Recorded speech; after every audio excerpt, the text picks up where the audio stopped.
আসসালামু আলাইকুম। আমি হাত জোর করে ক্ষমা চাইতেছি, ভিডিওটা দেখুন। আমি বাঁচতে চাই, আমাকে বাঁচান।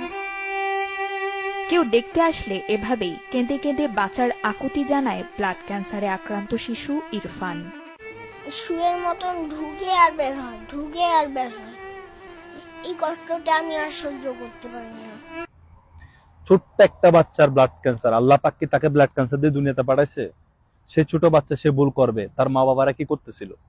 হ্যাঁ, একটা বাচ্চা যাকে আপনি চিপস খাওয়াইতেছেন, আমের জুস খাওয়াইতেছেন, লিচুর জুস খাওয়াইতেছেন, ইনগ্রিডিয়েন্টস গুলা পরে দেখছেন, এই মূর্খতামের কি শেষ আছে?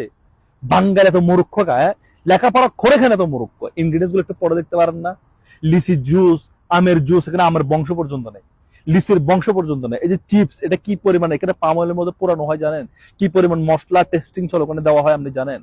এই যে চকলেট, আইসক্রিম, আমি তো মনে করি এগুলার চাইতে পায়খানার মধ্যে যে গু আছে, গু অনেক ভালো। আমরা আমরা অ্যাডাল্ট একটা মানুষ, আমাদের পর্যন্ত এই রোগ হয়ে যাচ্ছে, এগুলো এই কেমিক্যাল গুলো আমাদের শরীর পর্যন্ত বরদাস্ত করতেছে না, সহ্য করতেছে না। সে একটা বাচ্চা, যার এখন কিডনি পরিপূর্ণ না, লিভার পরিপূর্ণ না, হ্যাঁ, যারা স্টমাক পরিপূর্ণ না, সে কিভাবে সহ্য করবে, সার্ভাইভ করবে? তো তার ক্যান্সার না হয় কি কার ক্যান্সার হবে? ভাই, আমি হাত জোর করে বলতেছি, নিজেও বাঁচেন, নিজের বাচ্চাদেরকেও বাঁচান, নিজের সংসারটাকে বাঁচান, ঠিক আছে? আমি আজকে 4 বছর ওষুধ ছাড়া, 4 বছর, এমনে এমনে না, আমার এক গাদা ওষুধ খাইতে হইতো। আল্লাহর কসম, এই যে নেচার দেখতেছেন, নেচার, নেচার খাওয়া শুরু করেন। আল্লাহর প্রাকৃতিক যে খাবার দিচ্ছে ওগুলা খাওয়া শুরু করেন। মেশিনের খাবার খায়েন না, খায়েন না।